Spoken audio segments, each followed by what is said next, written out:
The only way to escape is to set firm boundaries and don't retreat on those boundaries. When you have the ability and the capacity to be a loving individual, that is a rare quality. And this is why the enemy works through people to try to rob that from you. This is why if you are a well-intentioned person where you have pure intentions, this is why the enemy is going to come at you with people that try to bring evil, hateful, sneaky, deceptive things your way. Because they want you to be a new recruit. They want you to be corrupted. They want you to get to the point where you engage in tit for tat, where you're engaged in getting that lick back. And what ends up happening is that it causes you to be a shell of who you formerly was. You don't have to experience that. You can actually even observe this from other people. You've seen people that may have been good people at some point in their life, but they came across people that didn't know how to handle them. They came across people that took advantage of who they were. They end up losing when they allow themselves to play dirty.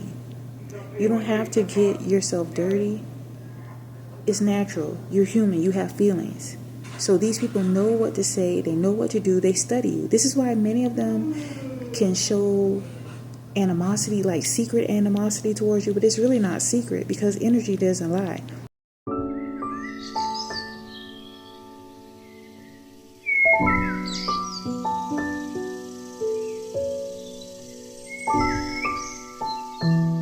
It's your sister. You can pick up on people that don't have the best intentions for you by the things they say and do, or things they don't say or don't do. But they study your character traits. They study who you are, and they do things in ways that to them they seem that it goes under the radar, but truly you pick up on it. But the problem for those of you that are children of God, the chosen ones, the problem is that when you allow these people grace, okay, yes, God wants us to give grace, but to a certain extent. Don't allow people to play in your face. And furthermore, when you allow people to do offensive or deceptive things, disrespectful things towards you, and then you're not creating healthy boundaries, what ends up happening is that just like a boiling pot with a lid on top, eventually it's going to overflow. This is a tactic that they use to get you to act out of character. This is a way that they try to corrupt who you are. Because it's natural, cause and effect. If someone is doing something hurtful, that is the cause, and the after effect is you reacting in a way as a defense mechanism. And so when you get to a point where you realize what's really going on, you got to move accordingly. You got to be more strategic. They don't care. And when you don't care, that's going to be the catalyst for major change.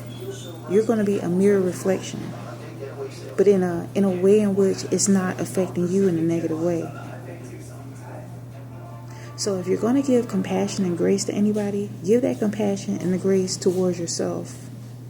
Move into a place where you're able to say, okay, I see what's going on. Don't take it personally. The way in which you win when you're dealing with this type of demonic interference is when you still have gone through those things and you still have the capacity to receive love, to give love. You still have the capacity to be a genuine person. You still have the ability to not be a snaky person. That's how you really win. Because what ends up happening is that you go through those situations, you're able to create distance, you're able to heal. And after the fact, the Most High, God is going to send you more blessings. But some people get to a point where they've experienced certain situations with people to the point where they're afraid to receive.